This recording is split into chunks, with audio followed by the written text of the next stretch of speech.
My name is Amanda Smith. I'm 32 years old, and on paper, I live a life people might envy. A good career, 2 apartments in the city, steady income, no husband, no kids, just me, my routines, my hard-earned independence. But what most people don't see is how much of that independence gets chipped away, piece by piece, by the people who should be protecting it, my own family. The bigger apartment downtown is where I live. Sunlight spills through the wide windows in the morning, painting the hardwood floors golden. It's my sanctuary, the one place where silence belongs to me. The second apartment, a modest studio I bought as an investment, was supposed to bring in passive income. Renters would pay monthly, I'd stash away savings. That was the plan. But 2 years ago, my parents persuaded me to let my younger sister Abigail stay there rent-free. She was 27, struggling with jobs, and according to my mother, going through a rough patch. Truthfully, Abigail has been going through a rough patch for as long as I can remember. She was always the baby of the family, the one who could stumble, fall, and still have a safety net stretched tight underneath her. I was the net. On top of the apartment, I send my parents $800 every month. They say it covers groceries, utilities, Dad's medications. I tell myself I do it because they're aging, because Dad works part-time construction, and Mom still pulls night shifts as a nurse. But late at night, staring at my ceiling fan, I know the truth. I do it because it's expected of me. Because somewhere along the line, I became the responsible one, the reliable one, the one who sacrifices without question. And until recently, I thought that made me a good daughter. The whole disaster started innocently. 6 months ago, on one of my rare days off, I visited my parents. The house smelled faintly of laundry detergent and my mom's lavender air freshener. That afternoon, she decided to clean out the attic. Boxes of forgotten things came down one by one, old holiday decorations, Dad's rusty toolboxes, stacks of yellowed magazines, and then, like some relic from another world, she pulled out our family photo album from Hawaii. The leather cover was cracked. The pages smelled faintly of salt and dust. We gathered around the dining table, flipping through the memories. There we were, Abigail and me, standing barefoot in the sand, tiny braids in our sun-bleached hair. There was Dad smiling wide in front of the small construction site he once worked on. Mom, younger, radiant, holding Abigail as a toddler at a local festival. I hadn't seen those photos in years, and they hit me like waves, nostalgia, warmth, longing. Hawaii wasn't just where we had vacationed. It was where Abigail and I were born, where our parents started their life together. We'd lived there until I was 10 when Dad got a job opportunity that forced us to move. I hadn't been back since. That was the happiest time of our lives, Mom whispered, tracing a photo of her and Dad in front of our old house. Her eyes softened, like she was watching a younger version of herself. Something inside me stirred. We should go back, I said. All of us. Take a family trip, revisit the places in these photos, maybe even hire a photographer to recreate them. Same spots, same poses, see how time has changed us. For a moment, silence. Then Mom's face lit up. That would be wonderful. So many good memories there.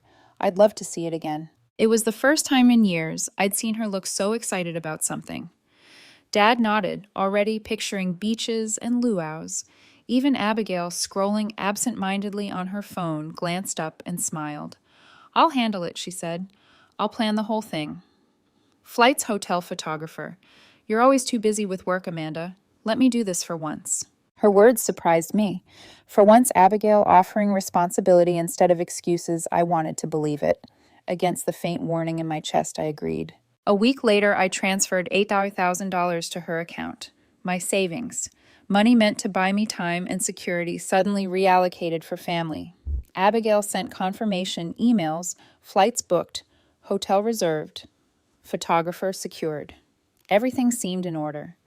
I felt a strange mix of pride and relief. Maybe this was her chance to grow up to prove she could handle something. And for a while, I let myself believe it. But if I'd paid closer attention, I would have noticed the cracks. The way Mom said it'll be so good for Abigail to relax as though the trip were more hers than ours. The way Abigail smirked when she spoke about making memories like she already knew something I didn't. The way Dad, when thanking me for the money, avoided eye contact, his voice almost guilty. At the time, I brushed it aside. Because that's what I always did, ignore the unease, swallow the doubt, and carry on. I told myself this trip was about family, about roots, about honoring where we came from. But deep down, maybe it was about something else too. Maybe it was about me hoping foolishly that if I gave enough, sacrificed enough, then finally, I would be seen. Little did I know, Hawaii would become the stage for the cruelest betrayal of all. 3 months before the trip, Abigail met him. Jake. He was 29, worked at a tech startup, dressed in hoodies that made him look like he was still in college. I remember the first time she mentioned him, her voice was different.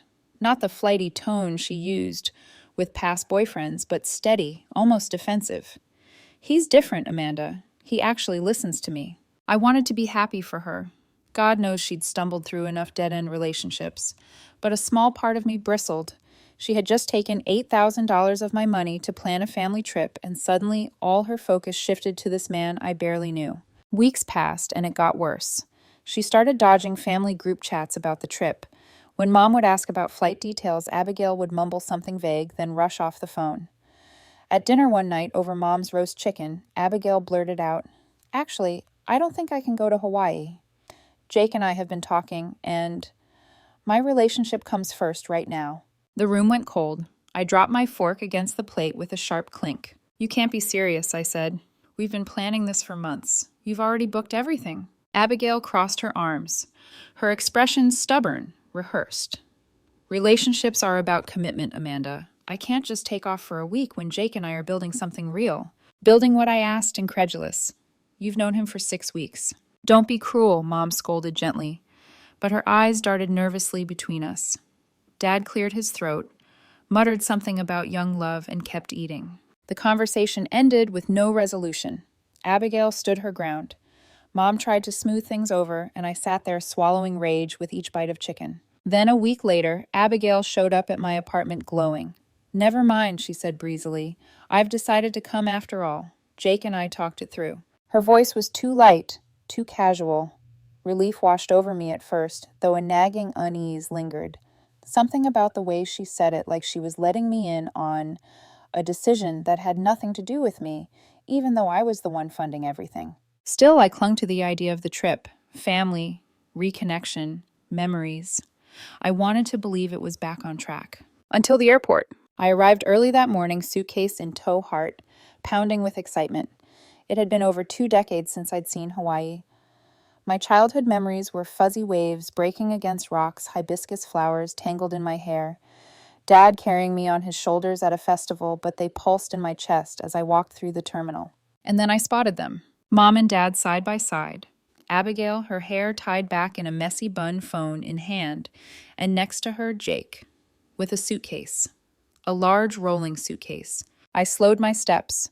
The crowd around me, blurred, muffled by the roar in my ears. "Hey guys," I said, forcing cheer into my voice. "What's Jake doing here?" I expected a laugh, maybe a quick explanation. Maybe he was just there to say goodbye. But no one laughed. Jake shifted uncomfortably, then draped an arm over Abigail's shoulders. Abigail's eyes darted to Mom, then back to me. "About that." She took a breath, then delivered the words like they were nothing. "We're taking Jake on the trip instead of you. You need to understand and forgive me, but he's more important than you are right now." The floor fell out from under me. "What?" My voice cracked sharp, too loud for the terminal. Heads turned. Mom stepped forward, smiling, as though a calm tone could disguise the cruelty. "Sweetheart, don't make this harder than it is. Abigail and Jake have started living together. They're serious. They're getting engaged soon. They need this time together." Engaged. The words sliced through me. They had known, and I hadn't. "Don't look so upset," Abigail said, casually, adjusting her purse strap. "I'll have plenty of time to hang out with you later. But this is a romantic trip for me and Jake. Who knows when we'll get another chance like this?" I looked at Dad, desperate for him to intervene to say this was a mistake, but he only muttered, "It's already settled, Amanda. Don't make a scene." Don't make a scene. I had paid for every flight, every hotel room, every meal, every photograph. I had moved meetings at work, adjusted my entire schedule, and now I was disposable. "Amanda, be reasonable," Mom said gently, patting my arm as if I were a sulking child. "Family is family. You'll get your turn. Oh, and don't forget to water the flowers at our house while we're gone." Her words landed heavier than any slap. I stood, frozen suitcase handle slick in my palm. "After everything I've done for you," I whispered. But no one seemed to hear. They turned toward the gate, tickets in hand, Jake pulling Abigail's suitcase behind him like he belonged there, like he had always belonged. I watched them walk away, my parents, my sister, and the man who had replaced me. The family trip that was supposed to reconnect us with our roots had been hijacked into a lover's getaway, paid for by me. When they disappeared into the crowd, I finally exhaled. My chest burned, my vision blurred. I wanted to scream, to collapse, to beg them to come back. Instead, I stood straighter, forcing the tears down. "Have a good trip," I called after them, but my voice was barely audible. Then I turned suitcase rolling behind me and walked out of the airport alone. Outside, the taxi line shimmered in the morning heat. I climbed into the back seat, my throat dry, my chest hollow. "Take me home," I whispered. As the car pulled away, I stared at the terminal behind me. Something inside me had cracked, not just trust, but the entire foundation of what I thought family meant. And I knew, though I couldn't admit it yet, that when they came back from Hawaii, nothing would ever be the same again. When I got home from the airport, I didn't cry. Not yet. I dropped my suitcase in the hallway and sat on the couch, staring at the wall as the silence of my apartment pressed in. The clock ticked on the kitchen wall. Outside traffic hummed faintly. Inside, nothing moved. It was almost as if my body refused to process what had just happened. My family, my blood had cut me out, erased me, as if I were replaceable. As if the money I provided, the years of sacrifices, the endless understanding meant nothing. The tears didn't come until I reached for my phone. My thumb hovered over Sarah's contact, my best friend since college. We'd been through everything together, heartbreaks, career setbacks, all-nighters with greasy pizza and caffeine. She'd seen me at my strongest and my weakest. And right now, I was weaker than I had ever been. "Hey, are you free?" "Something terrible happened," I typed. My hands shook. Her call came within 5 minutes. "Amanda." "What's wrong?" "Weren't you supposed to be on a plane right now?" And just like that, the dam broke. I told her everything. The planning, the money, the excitement, the betrayal at the airport. My voice cracked, then splintered until words dissolved into sobs. They said Jake is more important than me, my own sister, my parents." Sarah's voice hardened, protective. "They actually said that at the airport." "Yes, that's the most disgusting thing I've ever heard. Amanda, pack a bag. Come to the lake house. Tonight. Don't stay in that apartment drowning in this. Come here." The lake house. A small, weathered cabin her grandmother had left her. Nestled beside still water, surrounded by tall pines, it was her place of refuge. I'd been there a handful of times, always leaving calmer, lighter. That night I threw clothes into a duffel bag and drove. The highway blurred past in streaks of headlights. My hands clenched the wheel music low in the background. Each mile felt like distance, not just from the city, but from the weight of my family. When I arrived, Sarah was waiting on the porch with a bottle of wine in one hand and groceries in the other. She set them down, wrapped me in a hug, and whispered, "They don't deserve you." Inside, the cabin smelled of cedar and old books. We opened the wine, cooked a simple dinner, and sat cross-legged on the dock, the lake rippling beneath our toes. I finally let it all spill out. Not just the trip, everything. How I'd been paying my parents' bills for years. How I let Abigail live in my apartment rent-free.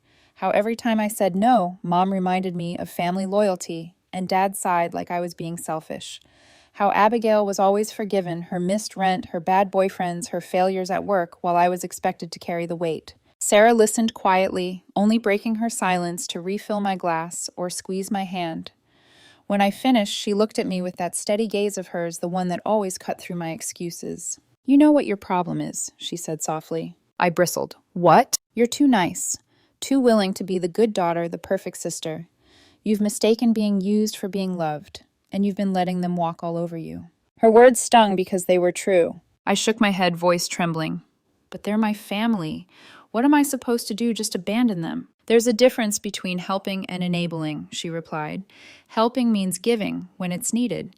Enabling means erasing your own needs just so they can keep taking. And Amanda, that's what you've been doing." Silence settled between us, heavy as the night air. A frog croaked somewhere in the reeds. The moon reflected across the black water, rippling with every breeze. I thought about the photo album about little me in Hawaii, carefree, smiling, unaware of how much responsibility would eventually suffocate me. What had happened to her? When did I stop being someone's daughter and start being everyone's provider? The next morning, we walked the lake trail. The air was cool, carrying the scent of pine needles and wet earth.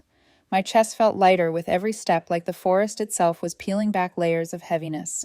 "What do you want?" Amanda Sarah asked, suddenly, stopping on a wooden bridge that arched over a narrow stream. I stared at the water rushing below us. I don't know. "Yes, you do," she insisted. "Deep down, what do you really want?" It was the first time anyone had asked me that without strings attached. I closed my eyes, and when I opened them, the truth came out. I want respect. I want to be seen. I want to stop being taken for granted. Sarah nodded. "Then you need to do something about it. Not tomorrow, not next year, now. Otherwise, they'll never change." Her words echoed inside me long after we returned to the cabin. That night, lying awake in the quiet loft, I replayed the scene at the airport over and over. The casual cruelty, the dismissal, the way they turned their backs on me.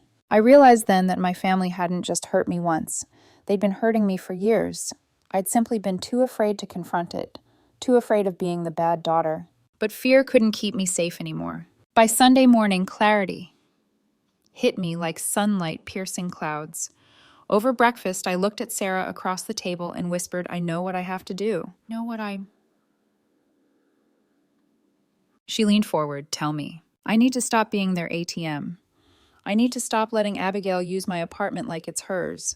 I need to show them that if they treat me like I don't matter, there will be consequences." A slow smile spread across her face. "Now you're talking." For the first time in years, I felt it, a spark of control, small but steady. I didn't know exactly how everything would play out, but I knew one thing: when my family came back from Hawaii, they wouldn't find the same Amanda they had left behind. They would find someone new, someone they couldn't ignore. Monday morning, I woke with a clarity I hadn't felt in years, the kind that makes your chest expand with every breath, even when the air is heavy. I wasn't sick, but I called into work anyway. I told my boss I needed a personal day. What I really needed was freedom. My first stop was the studio apartment, Abigail's rough patch sanctuary. I still had a key. When I opened the door, my stomach turned. It wasn't just Abigail's place anymore, it was theirs. Jake's hoodies were slung over the back of my dining chairs. His sneakers cluttered the entryway. Video game controllers tangled on the coffee table I had bought. In the bathroom, his razor leaned against the sink, right beside Abigail's makeup brushes. I stood in the doorway, a bitter laugh bubbling in my throat. Not only had they replaced me on the trip, they had installed Jake into my property without even asking. He had been living here rent-free, using my electricity, my water, my internet. All this time he'd been profiting from my silence. Anger surged hot and shaking. I went back to my car, grabbed a stack of large black garbage bags from the trunk, and marched upstairs. One by one, I began stripping the apartment of them. Abigail's clothes, her novels, her collection of half-burned candles, Jake's sneakers, his hoodies, his deodorant. Every item I shoved into a bag felt like peeling off another layer of their entitlement.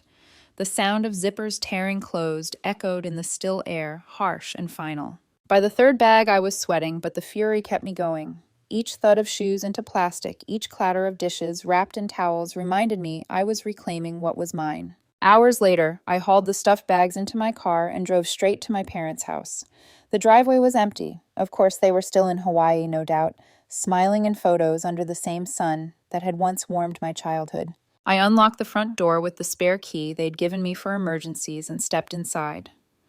The air smelled faintly of my mother's lavender cleaner, but the house itself felt stale, lifeless. In the living room beneath the family portraits, I dumped everything. Abigail's dresses spilled across the carpet. Jake's shoes toppled onto the coffee table. Bag after bag, until the pile looked like a dark mountain in the center of the room. There, I whispered into the empty house. Problem solved. I watered their plants as requested, then shut the door firmly behind me. But I wasn't done. Back at my apartment, I called a locksmith. By 2 o'clock, the studio's locks were changed, the old keys useless. I paid in cash, pocketed 3 shiny new sets, and handed one to a realtor I trusted. "Can you find new tenants fast?" I asked. She smiled. "Of course, I'll list it tomorrow." That same afternoon, I sat at my kitchen table with my laptop and a glass of water. My fingers hovered over my banking app.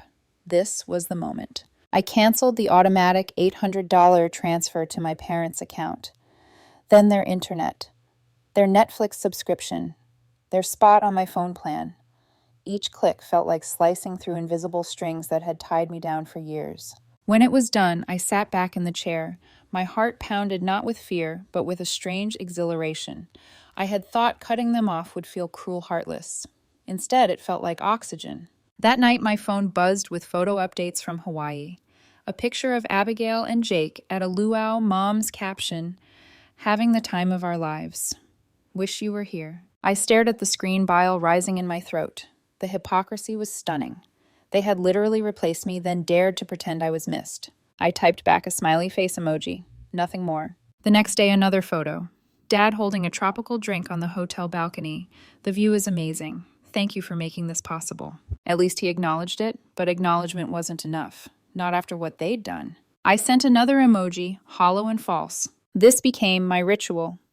Each time a photo arrived, sunsets, beaches, Jake kissing Abigail on the shore, I sent back a single cheerful emoji. To them, I must have looked supportive. Inside, I was ice. Sarah called that weekend to check in. "How are you holding up?" "Strangely calm," I admitted. Like I'm watching a play unfold. They have no idea what's waiting for them. Her voice softened. "Good. Let them enjoy their little fantasy. Because when they come home, reality's going to hit harder than jet lag." I smiled into the receiver for the first time in weeks. For the first time in years, I wasn't the sister who smoothed things over. I wasn't the daughter who gave until it hurt. I was something new, someone with boundaries, with teeth. And when they walked through their front door, they would find not just their daughter, but the consequences of treating her like she didn't matter. The silence in my apartment felt different that night. Not suffocating, but powerful. Because silence, I realized, can be a weapon. The night they came back from Hawaii, I knew before they even knocked. My phone had been buzzing nonstop for an hour, calls from Mom, then Dad, then Abigail. Texts, too. "Mom, why are Abigail's things at our house?" "Dad, why can't she get into the apartment? What happened, Abigail?" "Amanda, what the hell did you do?" I didn't respond. I sat in my living room with the lights dimmed, sipping tea, waiting. Then the pounding started. Heavy fists against my door, echoing through the walls. I walked over slowly, my heartbeat steady, almost calm. Through the peephole, I saw them. Mom's face red with fury. Dad scowling, Abigail glaring like a storm. I opened the door without a word. They pushed past me immediately, dragging the humid scent of airplane cabins and stale perfume into my apartment. "What the hell did you do?" Mom shouted. Her voice, usually soft, cracked sharp against the walls. "You had no right," Abigail snapped, dropping her suitcase with a thud. Her eyes were bloodshot, her tan from Hawaii already making her look like someone who had been living another life far away from me. "I can't get into my apartment. My things, what did you do with them?" "They're at Mom and Dad's," I said evenly. My voice surprised even me. Calm, controlled. Not a trace of the frantic daughter they expected. "You had no right to do that," Mom repeated, this time lower, but no less fierce. "We're family. We support each other. That's how it works." Support. I let out a laugh, bitter and hollow. "You replaced me at the airport. You told me Jake was more important than me. That's not support. That's betrayal." "Don't twist this," Dad snapped. "We wanted Abigail to be happy. Jake is part of her life now, part of the family. You're overreacting." Overreacting. My voice sharpened. I paid for everything. I organized my schedule. I handed over thousands of dollars money I worked for, and you cut me out like I didn't exist. Abigail's lip curled. "God, Amanda, you're so dramatic. You'll get over it. You always do. You'll forgive us like always." "No," I said, stepping closer. "Not this time." The words froze them. "I've canceled the monthly payments," I continued, my voice steady. "No more $800 transfers. No more phone plan. No more Netflix. No more internet on my dime. And the studio? It's mine. I've hired a realtor. New tenants will be moving in soon." Abigail's face went crimson. "You can't do that, Jake and I." Jake, I cut in sharply, was living there without my permission. He was using my apartment, my utilities for free. And you let him. Do you have any idea how insulting that is? How much of a slap in the face? Tears welled in her eyes, but her voice rose shrill. "This is so unfair. Where am I supposed to live? What am I supposed to do?" "You can stay here," I said coldly, gesturing toward our parents. "With them. Since you've all chosen Jake over me, you can share the consequences." Mom's voice wavered a plea beneath the anger. "Amanda, don't be cruel. We made a mistake. But you don't just abandon your family when things get hard." "No," I said, softer this time but firm. "You abandoned me first. At that airport, you showed me exactly how much I matter, which is not at all." The room went quiet. For once, they had no ready answer. Abigail broke the silence, her voice venomous. "Fine, but this isn't over. You can't just kick me out. I've been paying utilities for years. That gives me rights." If you don't let me back in, I'll sue you. I'll take what's mine." Her words lingered like smoke, threatening, desperate. Mom tried to recover, shaking her head. "You see what you've done. You're tearing this family apart. Over money." I met her gaze steadily. "No, Mom. You tore it apart when you decided I wasn't worth a seat on that plane." For the first time, Mom's eyes flickered with guilt. But Dad stepped forward, jaw set. "You think you're strong now, but you'll regret this. Blood is blood, Amanda. You can't cut us out forever." I stepped back, opening the door wide. "Then consider this the start." They hesitated, anger and disbelief battling in their eyes. Abigail grabbed her suitcase and stormed past me, muttering curses under her breath. Mom followed, shaking her head, tears slipping down her cheeks. Dad lingered a moment longer, his eyes hard, then turned without another word. The door clicked shut behind them. Silence filled the apartment again, but it was different now. Not oppressive, not suffocating. It was mine. And for the first time in years, I felt powerful. But as I leaned against the door, my phone buzzed again. A text from Abigail. "This isn't over. You'll regret this. I'll see you in court." I stared at the screen, a faint tremor in my hands. Maybe it was an empty threat. Maybe not. Either way, the storm wasn't finished. It had only just begun. The next morning, I woke to a barrage of notifications. Abigail had unleashed a storm overnight. Abigail. "You can't do this to me. I'll sue you. I've been paying utilities for 2 years. That makes me part owner." Abigail. "You're selfish. You've always been jealous of me." Abigail. "Enjoy your empty life, Amanda. You'll die alone." I read each message, slowly sipping my coffee. My heart raced. At first fear that she might actually have some kind of claim, but the more I read, the more her desperation bled through. Still, I needed answers. I scrolled through my contacts until I found Robert the lawyer who had helped me with both apartment purchases. I typed a quick message, and within an hour he called me back. "Don't worry," he said firmly after I explained. "Paying utilities doesn't grant ownership rights. She was living there because you allowed it. That's all. She has no legal standing." Relief crashed over me like cool water. So if she tries, she'll lose. She's bluffing. Save the texts, though. They're evidence of harassment if you ever need it. I thanked him, hung up, and screenshot every angry message Abigail had sent. Save them in a folder labeled "just in case." But Abigail wasn't the only one. My voicemail filled up with Mom's trembling voice, Dad's stern lectures, even my aunt's number flashing on the screen. "Mom, Amanda, please call us back. We can fix this. Don't throw away family over one mistake." Dad. "We raised you better than this. You don't abandon your family when they need you." Aunt Carol. "Your parents are devastated. They don't understand why you're being so cruel." That last one pushed me over the edge. I called my aunt back, my voice steady. "Did they tell you what they did?" I asked. "They said you had a disagreement about the Hawaii trip," she replied cautiously. A disagreement? I laughed bitterly.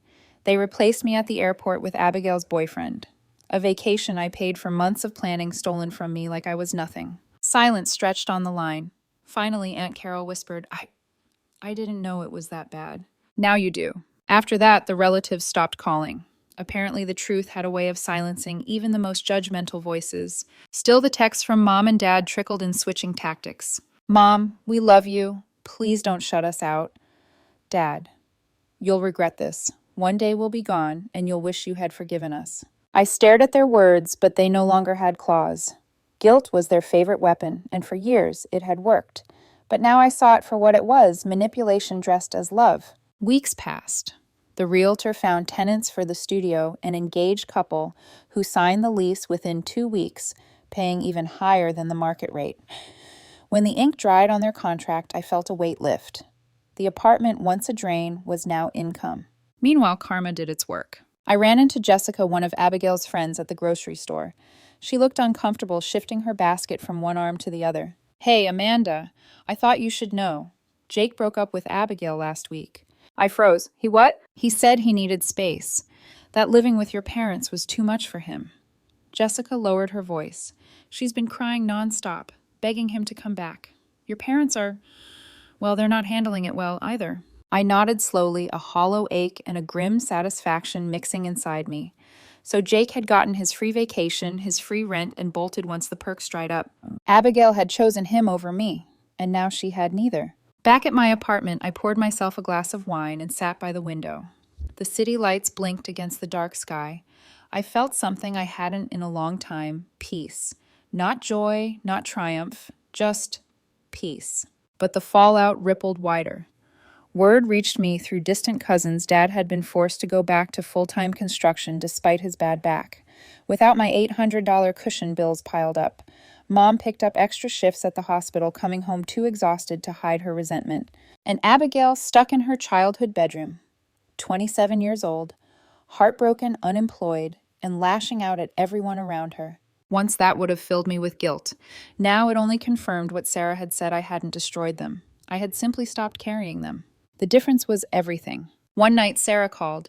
"So how does it feel watching Karma do her job?" I laughed softly, like I finally put down a suitcase I didn't realize I'd been dragging my whole life. But even as I said it, I knew this wasn't the end. My parents weren't done trying to claw their way back into my life. And part of me, small cautious, wondered what they'd try next. About a month after Hawaii, Mom called again. Her voice was different this time, not angry, not defensive, but soft, almost pleading. "Amanda," she said, "we want to make things right. We're ready to plan another trip.